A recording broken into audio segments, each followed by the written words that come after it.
لله الحمد لله نحمده ونستعينه ونستغفره ونؤمن به ونتوكل عليه ونعوذ بالله من شرور أنفسنا ومن سيئات أعمالنا من يهده الله فلا مضل له ومن يضلله فلا هادي له ونشهد أن لا إله إلا الله وحده لا شريك له ونشهد أن سيدنا ونبينا ومولانا محمدا عبده ورسوله الذي أرسله بالحق بشيرا ونذيرا وداعيا إلى الله بإذنه وسراجا منيرا فقد قال الله تعالى في كلامه المجيد وفرقانه الحميد أعوذ بالله من الشيطان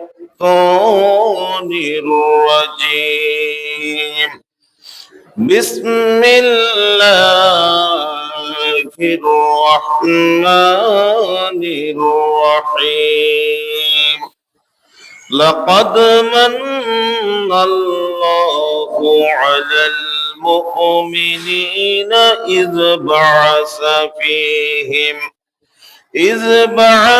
فيهم رسولا من أنفسهم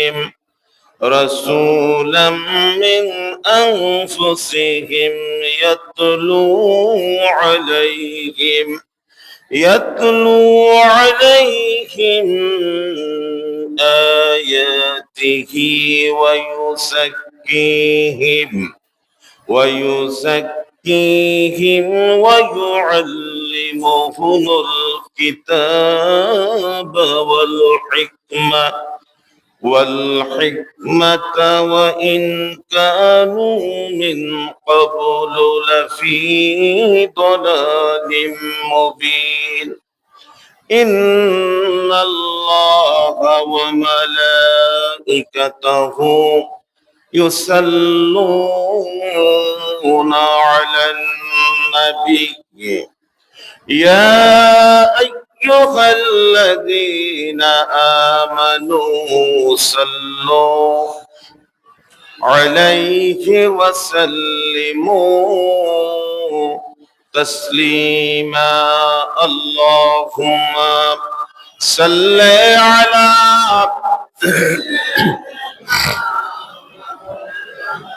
محمد وعلى آل سيدنا مولانا محمد اللهم صل على سيدنا مولانا محمد وعلى آل سيدنا مولانا محمد اللهم صل على سيدنا مولانا محمد وعلى آل سيدنا مولانا محمد بلغ العلا بكماله كشف الدجى بجماله حسنت جميع خصاله صلوا عليه وآله بلغ العلا بكماله كشف الدجى بجماله حسنت جميع خصاله صلوا عليه وآله اللهم صل على محمد وعلى آل محمد كما صليت على إبراهيم وعلى آل إبراهيم إنك حميد مجيد اللهم بارك على محمد وعلى آل محمد كما باركت على إبراهيم وعلى آل إبراهيم إنك حميد مجيد। সম্মানিত উলামায়ে কেরাম, সম্মানিত মুসল্লিয়ানে আযম, আমরা আল্লাহ তাআলার শুকর আদায় করি আলহামদুলিল্লাহ। জনাবি মুহাম্মদুর রাসূলুল্লাহ সাল্লাল্লাহু আলাইহি ওয়াসাল্লামের শানে আমরা কয়েকবার সালাত ও সালাম করেছি, আল্লাহ তাআলা কবুল করুন, আল্লাহুম্মা আমিন। সম্মানিত উপস্থিতি, মুসল্লি ভাইরা, আজকের জুমার আলোচনার বিষয় হচ্ছে রাসূলুল্লাহ সাল্লাল্লাহু আলাইহি ওয়াসাল্লামকে ভালোবাসার বাস্তব নমুনা, বাস্তব উদাহরণ কিভাবে আসহাবে আজমাইন মুহাম্মদুর রাসূলুল্লাহ সাল্লাল্লাহু আলাইহি ওয়াসাল্লামের সাহাবীরা জীবনের থেকে বেশি ভালোবাসছেন তার কিছু নমুনা। গত জুমায় আমরা বলেছিলাম রাসূলুল্লাহ সাল্লাল্লাহু আলাইহি ওয়াসাল্লামের প্রতি ভালোবাসা থাকতে হবে। এই ভালোবাসা শুধু মৌখিকভাবে বললে হবে না, অন্তরেও রাখলে হবে না। মৌখিকভাবে বলতে হবে, অন্তরে রাখতে হবে, বাস্তব জীবনে রাসূলকে ভালোবাসার উদাহরণ দিতে হবে। প্রিয় ভাইরা, আসুন, আসহাবে আজমাইনদের প্রত্যেকেই, সকল সাহাবী রাসূলকে জীবনের থেকে ভালোবাসছেন। সমস্ত অর্থ সম্পদ, দুনিয়ার যত কিছু আছে, পিতামাতা, নিজের স্ত্রী, সন্তান সন্ততি, দুনিয়ার সমস্ত কিছু থেকে ভালোবাসতেন বেশি আল্লাহ রাসূলকে, আল্লাহর ভালোবাসা পাওয়ার জন্য, আল্লাহর প্রিয় বান্দা হওয়ার জন্য। আর এই ভালোবাসতে গিয়ে তারা নিজের জীবন থেকে যে বেশি ভালোবাসেন রাসূলকে, প্র্যাকটিক্যালি একেবারে জলজ্যান্ত উদাহরণ তারা রেখেছেন। এটা জানার পরে আমাদেরকে আল্লাহ রাসূল সাল্লাল্লাহু আলাইহি ওয়াসাল্লামের ভালোবাসার ক্ষেত্রে আমাদেরকে এগিয়ে যেতে হবে। সমস্ত মন্ত্র তন্ত্র যত কিছু আছে সব বাদ দিয়ে রাসূলের আদর্শকে ধারণ করব। রাসূলের আদর্শে নিয়ে যাতে আমরা কবরে যেতে পারি, মাঝখানে যাতে অন্য কোনো কিছু আমার অন্তরে স্থান না পায়, আমার ভালোবাসার বস্তু না হয়। আমার ভালোবাসার বস্তু হবে আমার রাসূল, আমার আল্লাহ, ইসলাম, আল কোরআন, ইসলামী সমাজ ব্যবস্থা। এটা ছাড়া যাতে অন্য কোনো কিছুর দিকে আমি ঝুঁকে না যাই। যদি ঝুঁকে যাই, বুঝতে হবে শয়তান আমার উপরে বিজয়ী হয়ে গেছে। শয়তান কোরআন, আল্লাহ, রাসূল এদেরকে পিছনে ফেলে আমার অন্তরে জায়গা করে নিছে। আমার অন্তর থেকে আল্লাহকে, রাসূলকে, কোরআনকে, ইসলামকে, জান্নাতের লোভকে আমার অন্তর থেকে শয়তান দূর করে দিছে। বুঝতে হবে সাহাবীদের অন্তর থেকে ইসলামকে, রাসূলের ভালোবাসাকে দূর করতে পারে নাই শয়তান। শয়তান তাদের কাছে পরাজিত হয়েছে, সুতরাং আমাদের কাছে শয়তান হবে পরাজিত, আমরা বিজয়ী হব। রাজি আছে কিনা সবাই? হযরতে আবু বকর রাদিয়াল্লাহু তাআলা আনহু ইসলাম গ্রহণের দিক থেকে, হযরতে আবু বকর সমস্ত পুরুষদের থেকে, বয়স্ক পুরুষদের থেকে সর্বপ্রথম হযরতে আবু বকর ইসলাম গ্রহণ করেছিলেন।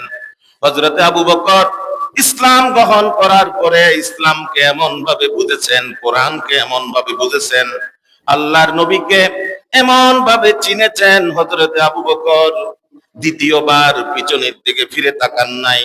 যত সংকট, যত সমস্যা, যত বিপদ মুসিবত, সমস্ত বিপদ মুসিবতে রাসূলের সঙ্গী ছিলেন, হিজরতে রাসূলের সঙ্গী ছিলেন, ইসলামের জন্য সমস্ত অর্থ কোরবানি করেছেন, একটু মাত্র কার্পণ্য করেন নাই।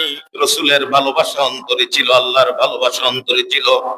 আল্লাহর জান্নাত যে দুনিয়ার সবকিছু কোরবানি করার মধ্য দিয়ে আল্লাহর জান্নাত যে পাওয়া যাবে, হযরত আবু বকর সবার আগে তিনি ভালো করে বুঝতে পেরেছিলেন। হিজরতের রাত্রিতে অনেক বড় ঘটনা, রাসূলকে যে নিজের জীবন থেকে ভালোবাসে তার প্রমাণ হযরত আবু বকর রাসূলের সামনে পেশ করেছিলেন। গভীর রাত্রি, অন্ধকার রাত্রি, জনমানব কেউ যেন টের না পায়, আল্লাহর নবীকে হত্যার সিদ্ধান্ত হয়ে গেছে। দারুন নদওয়াতে কুরাইশরা, কাফের মুশরিকেরা চূড়ান্ত ভাবে হত্যার সিদ্ধান্ত নিয়েছেন। আল্লাহ তাআলা ওহী নাজিলের মাধ্যমে নবীজিকে জানিয়ে দিয়েছেন হিজরতের পথ ধরতে হবে। আজকে রাত্রেই জিবরাইল এসে বলেছেন, ইয়া রাসূলুল্লাহ, আজকে রাত্রেই মদিনার দিকে চলতে হবে, আল্লাহ তাআলার নির্দেশ। এতদিন আল্লাহর নির্দেশ আসে নাই, রাসূল মক্কায় থেকে গেছে। আজকে আল্লাহর নির্দেশ আসছে, রাসূল বের হয়ে গেছেন। অনেক বড় ঘটনা। হযরত আবু বকরের বাড়িতে গিয়ে হাজির হলেন। আবু বকর আগে থেকে রেডি, আল্লাহু আকবার, ওট রেডি করে রাখছেন। হযরতে আবু বকর বিশ্ব নবীকে নিয়ে রওনা হলেন। আবু বকর নিজে মনে করতেন, আমার জীবনের সবচেয়ে বড় সৌভাগ্য, আমি আল্লাহর নবীর সঙ্গী হতে পেরেছি। যত বিপদ মুসিবত আসুক, আবু বকরের জীবন এখানে সবচেয়ে তুচ্ছ, সবচেয়ে মুখ্য হচ্ছে, দামি হচ্ছে মুহাম্মদ সাল্লাল্লাহু আলাইহি ওয়াসাল্লামের জীবন। হযরতে আবু বকর পথ চলতেছেন, অপরিচিত পথ, গারে সৌরের দিকে চলতেছেন। নবীজিকে নিয়ে গারে সৌরের দিকে চলতেছেন, অন্ধকার রাত। হযরত আবু বকর একজন মানুষ মাত্র, তিনি নবীজির সামনে কিছুক্ষণ পথ চলেন। কিছুক্ষণ পরে হযরত আবু বকর হঠাৎ করে নবীজির পিছনে চলে আসেন। কিছুক্ষণ পরে আবার নবীজির ডান দিকে হযরত আবু বকর চলতে থাকেন। কিছুক্ষণ ডান দিকে চলার পরে হযরত আবু বকর নিজে নিজে আবার বিশ্ব নবীর বাম দিকে চলতে থাকেন। নবীজি পুরো ঘটনা, আবু বকরের স্থান বদল নবীজি প্রত্যক্ষ করলেন। এরপর আবু বকরকে বললেন, ও আবু বকর, আমি কিছুই বুঝতে পারতেছি না, তুমি কতক্ষণ আমার সামনে চলো, আবার নিজের ইচ্ছা মতো স্থান বদল করে তুমি আমার পিছনে চলে যাও, আমি সামনে চলতে থাকি। আবার তুমি ডানে চলে যাও, আবার ডান থেকে তুমি আমার বামে অবস্থান করো, চলতে থাকো গারে সৌরের দিকে। আবু বকর, খুলে বলো আসল ঘটনা কি? আল্লাহু আকবার। হযরতে আবু বকর জবাব দিলেন, ইয়া রাসূলুল্লাহ, মক্কার কাফের মুশরিকেরা, সমস্ত সর্দার মাতবরেরা, তারা সিদ্ধান্ত নিয়েছেন নবীজিকে হত্যা করবেন। নাউজুবিল্লাহ। আমি এবং আপনি আল্লাহর নবী আল্লাহর নির্দেশে হিজরতের উদ্দেশ্যে রওনা হয়েছেন। আমি যখন আপনাকে নিয়ে পথ চলি, আপনার সামনে যখন আমি থাকি, আমি আবু বকরের মনে হঠাৎ করে সন্দেহ হয়, না জানি পিছন থেকে কোন দুষ্কৃতিকারী, কোন শত্রু, কোন পাপিষ্ঠ নবীজির পবিত্র শরীর মোবারক আঘাত করে বসে। আমি আর সামনে চলতে পারি না, ইয়া রাসূলুল্লাহ। দ্রুত গতিতে আমি আপনার পিছে আসি, অবস্থান নেই। পিছনে যখন কতক্ষণ চলি, আবার আমার মনে সন্দেহ হয়, ডান দিক থেকে বোধহয় শত্রু এসে নবীজিকে এই মাত্র আঘাত করে বসলো। সাথে সাথে আমি আবু বকর ডান দিকে চলে যাই। আবার ডান দিক থেকে আমি সন্দেহ হলে বাম দিকে চলে আসি। এভাবে করে পুরো পথ আমার যখন যেদিকে সন্দেহ হয়, আমি আবু বকর সেই দিকে অবস্থান নিই, যাতে করে আমার প্রাণের চেয়ে আমার প্রিয় নবী আল্লাহর নবী যাতে সুরক্ষিত থাকে, আল্লাহর নবীর ক্ষতি যাতে কেউ করতে না পারে। আল্লাহর নবী বলেন, ও আবু বকর, তুমি কি এটা মনে করো তুমি আবু বকরের জীবন চলে যাক আর তোমার নবী সুস্থ থাকুক, তোমার নবীজির জীবন রক্ষা হোক, তুমি কি এটা চাও? হযরতে আবু বকর বলেন, ইয়া রাসূলুল্লাহ, আমার পিতামাতা আপনার জন্য কুরবানি হয়ে যাক। আমি আবু বকর এটাই মনে করি, আমি আবু বকরের জীবন চলে যাক, আমার প্রাণের রাসূল সুস্থ থাকুক। আল্লাহু আকবার। এখানে আমি আবু বকরের জীবন মোটেই উল্লেখযোগ্য কিছু নাই, ইয়া রাসূলুল্লাহ। আমি কোরবানি হয়ে যাই, আমি আল্লাহর পথে নিয়ত হই, কিন্তু আমার নবী যাতে সুস্থ থাকে। আল্লাহু আকবার। তাহলে নবীকে পানের চেয়ে বেশি ভালোবাসছেন না? সুতরাং সমস্ত যুদ্ধ জেহাদে, বদরের যুদ্ধ, অন্যান্য যুদ্ধ জেহাদে সবগুলিতে প্রাণ উৎসর্গ করার জন্য নবীর পাশে অবস্থান নিয়েছেন হযরত আবু বকর রাদিয়াল্লাহু তাআলা আনহু, হযরত ওমরও একই অবস্থা। বদরের যুদ্ধের প্রাক্কালে বিশ্বনবী মদিনা থেকে বের হয়েছেন। বের হওয়ার পরে সুফরা নামক জায়গায় পৌঁছার পরে নবীজির কাছে খবর আসলো, মক্কা থেকে কাফের মুশরিকেরা 1000 সশস্ত্র বাহিনী অস্ত্র শস্ত্র নিয়ে মদিনার দিকে অগ্রসর হচ্ছে। মদিনা রাষ্ট্রটাকে শেষ করে দিবে, মদিনার নতুন ইসলামী রাষ্ট্রকে, ইসলামকে সমূলে শেষ করে দেবে। 1000 শত্রু সৈন্য কাফের মুশরিকেরা এগিয়ে আসতেছে। রাসূলুল্লাহ সাল্লাল্লাহু আলাইহি ওয়াসাল্লামের সাথে 313 জন মাত্র সাহাবী। আল্লাহ রাসূল সাহাবীদের সাথে পরামর্শ করলেন, সাহাবীদেরকে একত্রিত করলেন আর পরামর্শ করলেন, পরামর্শ দাও আমরা কি করব, এখন কি করার আছে। আল্লাহু আকবার। হযরত আবু বকর দাঁড়িয়ে গেলেন। হযরত আবু বকর নিজের জীবন উৎসর্গ করার জন্য, শহীদ হওয়ার জন্য, নিজের জীবন বিলিয়ে দেওয়ার জন্য, ইসলামের জন্য, ইসলামের বিজয়ের জন্য হযরত আবু বকর নবীজির কাছে সরাসরি বলে দিলেন আর নিজের কোমরকে বেঁধে নিলেন শক্ত করে। আল্লাহু আকবার। নবীজির সামনে কোমর বাঁধলেন, ইয়া রাসূলুল্লাহ, আমি আমার জীবন ইসলামের জন্য উৎসর্গ করার জন্য আমি প্রস্তুত, সামনে চলেন, কাফের মুশরিকদের সাথে মোকাবেলা হবে আল্লাহর নাম দিয়ে, আল্লাহর উপরে ভরসা করে। আল্লাহু আকবার। হযরত আবু বকর যেটা করলেন, ওমরও এটা করলেন, দাঁড়িয়ে গেলেন। রাসূল তাকিয়ে আছেন।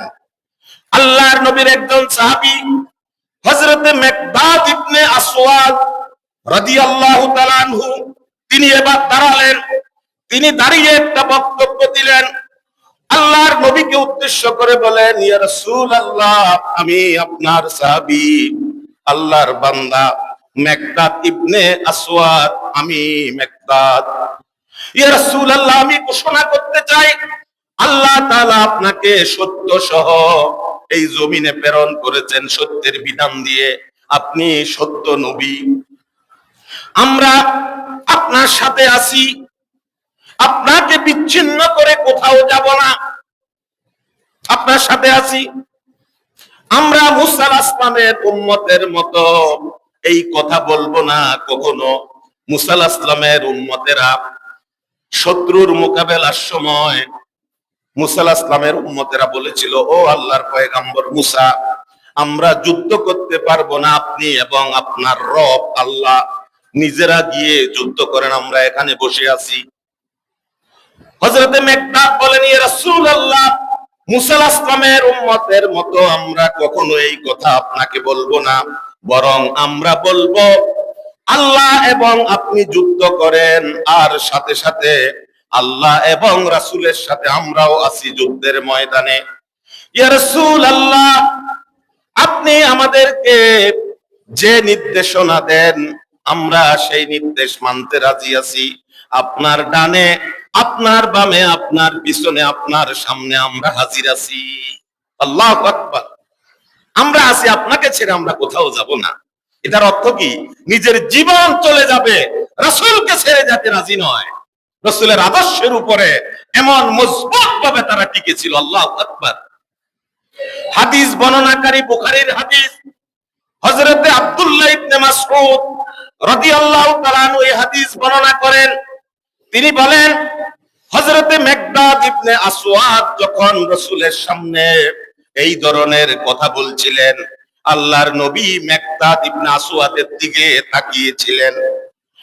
মিকদাদ ইবনে আসওয়াদ যখন তার বক্তব্য শেষ করলেন, রাসূলুল্লাহ সাল্লাল্লাহু আলাইহি ওয়াসাল্লামের পবিত্র চেহারা আলোকিত হয়ে গেল, আনন্দে উজ্জ্বল হয়ে গেল। আল্লাহু আকবার। হযরত আব্দুল্লাহ ইবনে মাসউদ বলেন, আমি দেখলাম রাসূলুল্লাহ সাল্লাল্লাহু আলাইহি ওয়াসাল্লাম হযরত মিকদাদ ইবনে আসওয়াদের জীবন উৎসর্গকারী বক্তব্য শোনার পরে আল্লাহ রাসূল খুশি হয়ে গেলেন। এমন খুশি, রাসূল তো এমনিতে সুন্দর, এরপরে রাসূলের সমস্ত চেহারা নূরে ভরপুর হয়ে গেছে, আলোকিত হয়ে গেছে। এরপরে মিকদাদ ইবনে আসওয়াদের জন্য আল্লাহ রাসূল দোয়া করলেন। সুবহানাল্লাহ। তিনি কি কথা বলছেন? ইয়া রাসূলুল্লাহ, আপনাকে ত্যাগ করে কোথাও যাব না। আল্লাহ রাসূলের আরেকজন সাহাবী হযরত সাদ ইবনে মুআজ রাদিয়াল্লাহু তাআলা আনহু মিকদাদের ভাষণ শেষ হওয়ার সাথে সাথে হযরত সাদ ইবনে মুআজ রাদিয়াল্লাহু তাআলা আনহু তিনি এবার দাঁড়িয়ে গেলেন সাহাবীদের সামনে, আল্লাহ রাসূলের সামনে তিনি এবার দাঁড়ালেন। রাসূলুল্লাহ এবার হযরত সাদ ইবনে মুআজের দিকে তাকালেন যে সাদ ইবনে মুআজ কি বলে। হযরত সাদ ইবনে মুআজ বলেন, এ রাসূলুল্লাহ, আমি সাক্ষ্য দিচ্ছি আপনাকে আল্লাহ সত্য সহ জমিনে পাঠিয়েছেন, আপনি সত্য নবী। আল্লাহ তাআলা আপনাকে যেভাবে নির্দেশ দিয়েছে সেভাবে আপনি নির্দেশ পালন করুন। আমরা আপনার সাথে আছি, আমরা আপনার সাথে আছি ইয়া রাসূলুল্লাহ। আমরা হলফ করে বলছি আপনাকে ছেড়ে কোথাও যাব না। আপনি আমাদেরকে যেদিকে ইচ্ছা সেদিকে নিয়ে যান, কাফের মুশরিকদের সাথে মোকাবেলা হবে সেদিকে নিয়ে যান। আমরা ইসলামের জন্য, দ্বীনের বিজয়ের জন্য, রাসূল কারীম সাল্লাল্লাহু আলাইহি ওয়াসাল্লামের আদর্শ এই জমিনে বাস্তবায়নের জন্য আমরা আপনার সাথে আছি। আপনি যেদিকে যাবেন আমরা আপনাকে অনুসরণ করব, আমরা থেমে থাকবো না ইয়া রাসূলুল্লাহ সাল্লাল্লাহু আলাইহি ওয়াসাল্লাম। হযরত সাদ ইবনে মুআজ আরো বলেন, ইয়া রাসূলুল্লাহ, আপনি যদি আমাদেরকে সবাইকে বলেন উত্তাল সাগরের মধ্যে ঝাঁপ দিয়ে পড়ো, আমরা আপনার এমন সাহাবী, এমন সঙ্গী, আমরা সাথে সাথে আপনার নির্দেশ পাওয়ার সাথে সাথে উত্তাল সাগরের জলরাশির ভিতরে আমরা সবাই ঝাঁপিয়ে পড়বো ইয়া রাসূলুল্লাহ। এক সেকেন্ড আমরা বিলম্ব করব না। আপনি নির্দেশ দিলে উত্তাল সাগরের জলরাশির ভিতরে আমরা সবাই ঝাঁপিয়ে পড়বো ইয়া রাসূলুল্লাহ। আপনি আমাদেরকে নিয়ে চলুন কাফেরদেরকে মোকাবেলা করার জন্য। আল্লাহু আকবার। হযরত সাদ ইবনে মুআজ আরো বলেন, ইয়া রাসূলুল্লাহ, আমাদের ধন সম্পদের মধ্য থেকে আপনি যা খুশি আপনি নিয়ে যান, আমাদের থেকে আমাদের কোনো বাধা থাকবে না। আমরা স্বাচ্ছন্দ্যে আপনাকে সব দিয়ে দিব, যা খুশি আপনি পছন্দ মতো আপনি নিয়ে যান। আর যদি মনে করেন আমাদের জন্য কিছু রেখে যান, অর্থাৎ গোটা সম্পদ রাসূলের সামনে আনি বলতেছি, ইয়া রাসূলুল্লাহ, আমাদের কার কার কাছে কি আছে আপনি সব নিয়ে যান, আল্লাহর ওয়াস্তে, আল্লাহর দ্বীনের বিজয়ের জন্য আপনি খরচ করেন। তামাশার কথা, সমস্ত সম্পদ আনি বলে, ইয়া রাসূলুল্লাহ, যতটুকু মনে চায় নিয়ে যান। আর যদি মনে করেন আমাদের জন্য কিছু রাখবেন, রাখেন, আপনার যেটা ভালো মনে করেন। ইয়া রাসূলুল্লাহ, আপনাকে কথা দিচ্ছি, ওয়াদা করতেছি আপনার কাছে, আপনি ইসলামের বিজয়ের জন্য আমাদের থেকে যে সম্পদ নিয়ে যাবেন সেটা আমাদের কাছে সবচেয়ে বেশি প্রিয়। নিজের কাছে যেটা থাকবে এটা আমাদের কাছে প্রিয় না, ওই প্রিয়টা আপনি নিয়ে যাবেন। এটা হচ্ছে আমাদের ওয়াদা, এটা হচ্ছে আমাদের শপথ ইয়া রাসূলুল্লাহ সাল্লাল্লাহু আলাইহি ওয়াসাল্লাম। সাদ ইবনে মুআজের জন্য আল্লাহর নবী দোয়া করলেন, সুবহানাল্লাহ। নবীজি যার জন্য দোয়া করে এই দোয়া বিফলে যাবে? যাবে না। এগুলি হচ্ছে জীবন উৎসর্গকারী নবীকে ভালোবাসা, এগুলি হচ্ছে প্রমাণ। গোটা জীবন রাসূলকে ভালোবাসা, রাসূলের আদর্শের বিপরীত এক বিন্দু পরিমাণ কোন কাজকর্মে যাতে নবীজির আদর্শের বিপরীত না হয়, কোন একটা কাজ নিজের জীবনের কোন অংশে হবে না। সবগুলি যা হবে মুখের কথা, সমস্ত কাজ কর্ম সব রাসূলের আদর্শের মধ্যে থেকে, ইসলামের মধ্যে থেকে হবে। সাহাবীরা এই নমুনা প্রদর্শন করেছেন। প্রিয় ভাইরা, রাসূলুল্লাহ সাল্লাল্লাহু আলাইহি ওয়াসাল্লাম উহুদের যুদ্ধে গেলেন, ভয়াবহ যুদ্ধ। মক্কার কাফের মুশরিকেরা মদিনার নিকটে চলে আসছে, একবারে মদিনার কাছে, 3 থেকে 4 কিলোমিটার কাছে মদিনা শহরের। মদিনাকে গুড়িয়ে দেবে, শেষ করে দেবে। রাসূলুল্লাহ সাল্লাল্লাহু আলাইহি ওয়াসাল্লাম সাহাবীদেরকে নিয়ে উহুদের প্রান্তরে হাজির হলেন। যুদ্ধ শুরু হয়ে গেল। যুদ্ধের প্রাথমিক অবস্থায় ইসলামের বিজয় হলো, কিন্তু আল্লাহ রাসূল সাল্লাল্লাহু আলাইহি ওয়াসাল্লাম যে 50 জন আব্দুল্লাহ ইবনে জুবাইর রাদিয়াল্লাহু তাআলা আনহুর নেতৃত্বে গিরিপথে যে 50 জন সাহাবীকে মোতায়েন করছেন, রাসূলুল্লাহ সাল্লাল্লাহু আলাইহি ওয়াসাল্লামের নির্দেশ ভুলে গেলেন। যার কারণে হযরত খালিদ বিন ওয়ালিদ রাদিয়াল্লাহু তাআলা আনহু তখনও ইসলাম গ্রহণ করেন নাই, মুহাবীর, তিনি তখন কাফের। শত্রুপক্ষ তিনি ছুটে এলেন পিছন দিকে। তার মারাত্মক আক্রমণে সমস্ত উহুদের ময়দানে মুসলমানরা ছত্রভঙ্গ হয়ে গেল। রাসূলুল্লাহ সাল্লাল্লাহু আলাইহি ওয়াসাল্লামকে আক্রমণ করার জন্য কাফের মুশরিকেরা সামনে এগিয়ে আসলো। আল্লাহর নবী ওই সময় ডাক দিলেন, কে আছো? এই যে কাফের মুশরিকেরা আল্লাহর নবীকে আক্রমণ করার জন্য, হত্যা করার জন্য এগিয়ে আসতেছে অস্ত্র শস্ত্র নিয়ে। কে আছো? আমি নবীর থেকে এই শত্রুদেরকে, কাফের মুশরিকদেরকে আমি নবীর কাছ থেকে হটিয়ে দেবে। কে আছো? কে আছো? কে আছো আমার সাথে আল্লাহর জান্নাতে অবস্থান করবে? উহুদের প্রান্তরে নবীজি যখন এই ঘোষণা দিলেন, 7 জন সাহাবী তাদের কানে এই আওয়াজ যাওয়ার সাথে সাথে দৌড়াই চলে আসলেন। সকলে কাফের মুশরিকদেরকে নবীজির থেকে দূরে সরিয়ে দেওয়ার জন্য যুদ্ধে রত হয়ে গেলেন। ঘটনার সাথে সাথে সবাই যুদ্ধ করতে করতে 7 জন শহীদ হয়ে গেলেন, শেষ হয়ে গেলেন। হযরত আব্দুল্লাহ ইবনে সাকান রাদিয়াল্লাহু তাআলা আনহু তিনি এই ডাক শুনে সবার আগে আসলেন, নবীর কাছ থেকে শত্রুদেরকে হটিয়ে দিতে এগিয়ে গেলেন সামনের দিকে। কাফের মুশরিকদের আক্রমণে তিনি শহীদ হয়ে গেলেন। তখনও জীবন আছে। এই অবস্থায় সাহাবীরা তাকে ধরে রাসূলের কাছে নিয়ে আসলেন। আল্লাহ রাসূল বললেন, আমার কাছে রাখো। রাসূলের পা মুবারকের কাছে হযরত সাকান রাদিয়াল্লাহু তাআলা আনহু, আব্দুল্লাহ ইবনে সাকান, তাকে এখানে রাখা হলো। তিনি সেখানে ইন্তেকাল করলেন, শহীদ হয়ে গেলেন। ঘটনা অনেক বড়। আল্লাহর নবী সামনে পাহাড়ের দিকে উঠতে লাগলেন। কাফের মুশরিকেরা পাহাড়ে উঠার পথে গর্ত করে রাখলেন যাতে করে মুসলমানরা বিপদে পড়ে যায়। নবীজি একটা গর্তের ভিতরে পড়ে গেলেন। গর্তের ভিতরে পড়ে গেছে, নবীজি উঠতে পারতেছেন না। হযরতে আলী রাদিয়াল্লাহু তাআলা আনহু ছুটে আসলেন, নবীজির পবিত্র হাত ধরলেন, গর্ত থেকে উঠানোর জন্য পারতেছেন না। হযরতে তালহা ছুটে আসলেন, নিজে শুয়ে পড়লেন নবীজির সামনে আর বললেন, ইয়া রাসূলুল্লাহ, আমার পিঠের উপরে আপনি পা মুবারক রাখেন, এরপরে আপনি উঠেন ইয়া রাসূলুল্লাহ। নবীজি তালহা শুয়ে গেলেন। আল্লাহু আকবার। প্রচন্ড মারাত্মক আঘাত আসতেছে। কিভাবে জীবনের থেকে ভালোবাসে এটা প্রমাণ। একজনও দূরে সরে যান নাই। নবীজি উঠলেন।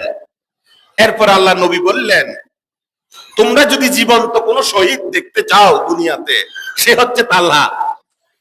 হযরতে আবু বকর বলেন, উহুদের যুদ্ধের পরে হযরতে তালহার পিঠে মারাত্মক মারাত্মক 70টিরও বেশি আঘাত হযরতে তালহা রাদিয়াল্লাহু তাআলা আনহুর পিঠে দেখা গেছে। হযরত তালহা রাসূলুল্লাহ সাল্লাল্লাহু আলাইহি ওয়াসাল্লামকে আক্রমণ করতেছে। কাফের মুশরিকরা ভয়াবহ আক্রমণ তীর নিক্ষেপ করতেছে।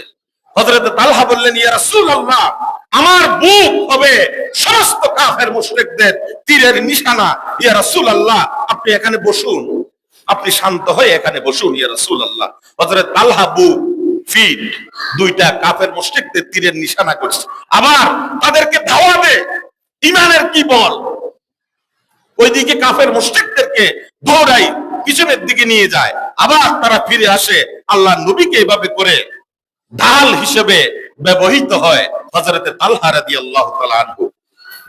সম্মানিত ভাইরা, এই প্রচন্ড মারাত্মক বিপদের সময় রাসূল করিম সাল্লাল্লাহু আলাইহি ওয়াসাল্লামের আরেকজন সাহাবী, তিনি হচ্ছেন হযরতে সাদ ইবনে আবি ওয়াক্কাস রাদিয়াল্লাহু তাআলা আনহু।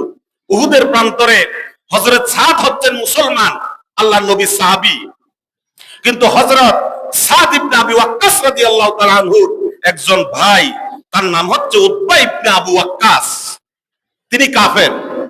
উতবা ইবনে আবি ওয়াক্কাস এই কাফের হযরতে সাদ ইবনে আবি ওয়াক্কাসের ভাই। তিনি নবীজিকে পাথর নিক্ষেপ করলেন, নবীজির গন্ডদেশে পড়ল, রক্ত গড়িয়ে পড়তেছে। পাথরের আঘাতে নবীজির চেহারা সম্পূর্ণ রক্তে লালে লাল হয়ে গেছে। হযরতে সাদ ইবনে আবি ওয়াক্কাস যখন শুনলেন তার ভাই কাফের পাপিষ্ঠ নবীজিকে পাথর নিক্ষেপ করেছে, নাঙ্গা তরবারি নিয়ে ভাইকে খুঁজতেছেন হত্যা করার জন্য, নবীজিকে আঘাত করার কারণে। নবীজির আঘাত করার কারণে হযরত সাদ ইবনে আবি ওয়াক্কাসের কলিজার ভিতরে, অন্তরের ভিতরে এত ব্যথা লেগেছে। হাদিসে এসেছে হযরত সাদ ইবনে আবি ওয়াক্কাস বলেন, উহুদের প্রান্তরে আমার প্রিয় নবীকে আমার ভাই কাফের উতবা ইবনে আবি ওয়াক্কাস যখন আঘাত করেছিল, আমি তাকে হত্যা করার জন্য বের হয়েছিলাম, খুঁজতেছিলাম। আমি কখনো এত উৎসাহী হই নাই কাউকে হত্যা করার জন্য, যেভাবে আমার ভাই কাফের উতবা ইবনে আবি ওয়াক্কাসকে হত্যা করার জন্য এগিয়ে গিয়েছিলাম। আমি জীবনে আর কাউকে এত উৎসাহের সাথে হত্যা করার জন্য আমি যাই নাই। আমি শুধু নবীকে আঘাত করার কারণে আমি তাকে হত্যা করার জন্য বের হয়েছি। আর সে ছিল আমার আপন ভাই, সে কাফের। আল্লাহু আকবার। তাহলে নিজের আপন ভাই বড় না নবী বড়? নবী বড়, ইসলাম বড়, আল্লাহ আমার সব থেকে বড়। এটা হচ্ছে সাহাবীদের পরীক্ষা, ইমানের পরীক্ষা, নবীর প্রতি ভালোবাসা, এটাই প্রমাণ প্র্যাকটিক্যাল ক্ষেত্রে। এরপরে আরেকজন সাহাবী পাপিষ্ঠ আব্দুল্লাহ ইবনে কুমাইয়া, এই ব্যক্তি নবীজিকে বললেন, আঘাত করার জন্য এগিয়ে আসলেন, তীর নিক্ষেপ করা হলো। নবীজির শিরস্ত্রাণ, যুদ্ধক্ষেত্রে হেলমেট, শিরস্ত্রাণ মাথাকে হেফাজত করার জন্য যেটা ব্যবহার করে ওই সময়, এটা সবটা ভেঙে নবীজির কপাল মোবারকে ঢুকে যায়। শিরস্ত্রাণ, লোহার শিরস্ত্রাণ ভেঙে। আর আব্দুল্লাহ ইবনে কুমাইয়া, এই পাপিষ্ঠ কাফের, আল্লাহর নবীকে বলেন, আব্দুল্লাহ ইবনে কুমাইয়ার থেকে এই আঘাত তুমি গ্রহণ করো মুহাম্মদ। নাউজুবিল্লাহ। আব্দুল্লাহ ইবনে কুমাইয়া যখন এই আঘাত করলেন, সাথে সাথে নবীজির চেহারা রক্তাক্ত হয়ে গেল। লোহার শিরস্ত্রাণ কপালের মধ্যে, মাথার চতুর্দিকে লোহার শিরস্ত্রাণ ঢুকে গেল। প্রচন্ড ব্যথা শুরু হলো, রক্ত গড়িয়ে পড়তেছে রাসূল করিম সাল্লাল্লাহু আলাইহি ওয়াসাল্লামের শরীর মোবারক থেকে, মুখ মোবারক থেকে। এই অবস্থায় রাসূলুল্লাহর একজন সাহাবী মালিক ইবনে সিনান রাদিয়াল্লাহু তাআলা আনহু, তিনি এগিয়ে আসলেন, আল্লাহর নবীকে সযত্নে ধরে নিজের মুখ দিয়ে রাসূলের সমস্ত চেহারা মুবারক, সমস্ত রক্তগুলি চুষে নিলেন। আল্লাহু আকবার। সমস্ত রক্ত তিনি চুষে নিলেন। মালিক ইবনে সিনান রাদিয়াল্লাহু তাআলা আনহু নবীজির মুখ মুবারক পরিষ্কার করে দিলেন। আল্লাহ রাসূলের মুখ মুবারক যখন পরিষ্কার হয়ে গেল, রাসূলুল্লাহ বললেন, জাহান্নামের আগুন, ও মালিক ইবনে সিনান, জাহান্নামের আগুন তোমাকে স্পর্শ করবে না। আল্লাহু আকবার। এটা রাসূল তখন ঘোষণা দিলেন। তাহলে জীবনের থেকে কিভাবে ভালোবাসেন দেখেন। এবার আরেকজন সাহাবী, আমি কয়জন সাহাবীর কথা বলবো, সমস্ত সাহাবীরা রাসূলকে ভালোবাসার, জীবনের থেকে যে বেশি ভালোবাসেন, জীবনের বাঁকে বাঁকে প্রমাণ দিয়েছেন। আরেকজন সাহাবী, তিনি হচ্ছেন হযরতে তালহার কথা তো আমরা বলেছি, আবু উবাইদা ইবনে জাররাহ রাদিয়াল্লাহু তাআলা আনহু। আল্লাহর নবীর কপালের মধ্যে, কপাল মোবারকের মধ্যে লোহার শিরস্ত্রাণ যখন ঢুকে গেল, এটা কেউ বাইর করতে পারতেছে না। হযরতে আব্দুল্লাহ ইবনে আবু উবাইদা ইবনুল জাররাহ রাদিয়াল্লাহু তাআলা আনহু, তিনি এগিয়ে গেলেন, তার দাঁত দিয়ে শক্ত করে কামড়ে ধরে জোরে টান দিলেন। সাথে সাথে আবু উবাইদা ইবনুল জাররাহর দাঁতগুলো ছিটকে পড়ে যায়, ভেঙে পড়ে যায়। এটা বাইর হয়েছে, কিন্তু রাসূলুল্লাহর ওই সাহাবী, তার দাঁত, নিচের পাটির দাঁতগুলি ভেঙে চুরমার হয়ে যায়। রাসূলুল্লাহ সাল্লাল্লাহু আলাইহি ওয়াসাল্লাম তার জন্য দোয়া করলেন, আল্লাহ যাতে তাকে উজ্জ্বল দাঁত দান করে কিয়ামতের ময়দানে। রাসূলুল্লাহ দোয়া করলেন। হযরতে কাতাদা ইবনে নুমান রাদিয়াল্লাহু তাআলা আনহু, তিনি যখন রাসূলের কঠিন বিপদের সময় তিনি এগিয়ে যান দ্রুত গতিতে, রাসূল বিপদে পড়েছে। কাতাদা ইবনে নুমান বলতেছেন, আমি সামনের দিকে এগিয়ে গেলাম যাতে করে কাফেরদের নিক্ষিপ্ত তীর আল্লাহর নবীর শরীর মোবারকে আঘাত করতে না পারে। আমি ঠেকাচ্ছিলাম, হঠাৎ করে একটা তীর এসে আমার চক্ষু বিদীর্ণ করে চোখের মণি সুদ্ধা বের করে ফেলে, আমি হাত দিয়ে চোখের মণিটা ধরে ফেললাম। চোখের মণি সুদ্ধা বের হয়ে তীর রাসূলকে সেভ করতে গিয়ে, নিরাপত্তা দিতে গিয়ে। হযরতে কাতাদা ইবনে নুমান বলেন, আমি আল্লাহর নবীর কাছে এই অসহায় অবস্থা আল্লাহ নবীর কাছে গিয়ে আমার চোখের মনি নবীজির পবিত্র হাতে দিলাম। আল্লাহ নবীর সাথে সাথে দোয়া করলেন, কাতাদা ইবনে নোমান আজকে বিশ্ব নবীকে হেফাজত করার জন্য, রব্বুল আলামিন তোমার নবীকে হেফাজত করার জন্য যা করেছো তুমি তা দেখতেছো। কাতাদা ইবনে, আমি রাসূলুল্লাহ দোয়া করতেছি কাতাদা ইবনে নোমানকে তুমি এমন চক্ষু দান করো, বাকি যেই চক্ষুটা আছে এর থেকে যাতে আরো বেশি শক্তিশালী, বেশি পাওয়ারফুল, বেশি ভালো করে দেখতে পারে এমন চক্ষু তাকে দান করো।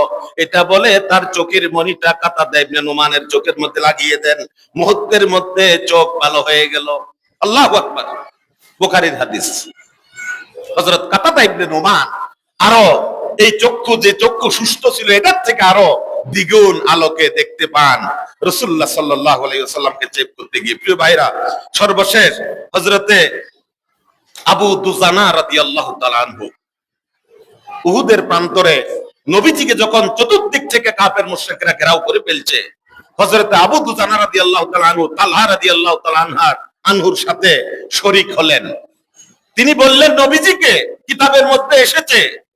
হযরত আবু দুজানা রাদিয়াল্লাহু তাআলা আনহু এমন ভাবে পিঠটা কাফেরদের দিকে পেতে দিলেন যাতে রাসূল করিম সাল্লাল্লাহু আলাইহি ওয়াসাল্লামের শরীর মোবারক একটা পশম মোবারকে স্পর্শ করতে না পারে কাফেরদের আঘাত। কিতাবের ভিতরে এসেছে হযরত আবু দুজানা রাদিয়াল্লাহু তাআলা আনহু এমন ভাবে দাঁড়িয়েছিলেন, সাহাবীরা বললেন আবু দুজানা এত আঘাত আসতেছিল, সমস্ত আঘাত আবু দুজানার পিঠের উপরে লাগতেছে, কিন্তু রাসূলের ক্ষতি হয়ে যাবে। একটু মাত্র তিনি সেখান থেকে নড়েন নাই, একটু নড়েন নাই, সেখানে একবারে পাথরের মতো দাঁড়িয়েছিলেন, সমস্ত আঘাত নিজের পিঠে নিচ্ছিলেন আর এক বিন্দু পরিমাণ নড়েন নাই। কিতাবে এভাবে এসেছে। আল্লাহু আকবার। তাহলে তাদের ত্যাগ, তাদের ভালোবাসা, তাদের কোরবানি, সেটা আমাদেরকে অনুসরণ করতে হবে। তা না হলে আল্লাহর যে মহামূল্যবান জান্নাত, রাসূলের শাফাআত, সেটা কি মিলবে? বলেন, বুদ্ধি বিবেক খরচ করে রাসূলের আদর্শের বিপরীতে গিয়ে কোনো লাভ হবে না। সবাইকে ফিরে আসুন আল্লাহর দিকে। আল্লাহ যাতে আমাদেরকে ক্ষমা করে দেয়। আমাদের আসল গন্তব্য আখিরাত। রাসূলের ভালোবাসা গত জুমাতে শুরু করছিলাম, আজকে হলো বাস্তব প্রমাণ। এই বাস্তব প্রমাণ আমাদের জীবনে যদি কখনো আসে, সেটা আমাদেরকে পেশ করতে হবে। রাসূলের আদর্শ বাস্তবায়ন হলে এটা আমাদের আনন্দের বিষয়, হৃদয় প্রশান্ত হওয়ার বিষয়, হৃদয় আনন্দিত হওয়ার বিষয়। আল্লাহ তাআলার কাছে আমরা দোয়া করি আমরা যাতে পথভ্রান্ত না হই। যে ঈমান গ্রহণ করেছি, এই মূল্যবান ঈমানের উপরে মৃত্যু পর্যন্ত, মালাকুল মাউতের সাথে সাক্ষাৎ হওয়া পর্যন্ত আমরা যাতে মজবুত ভাবে ঈমানের উপরে থাকতে পারি। আল্লাহ তাআলা সবাইকে কবুল করুন। ওয়া আখিরু দাওয়ানা আনিল হামদুলিল্লাহি রাব্বিল আলামিন। আসসালামু আলাইকুম ওয়া রাহমাতুল্লাহি ওয়া বারাকাতুহু।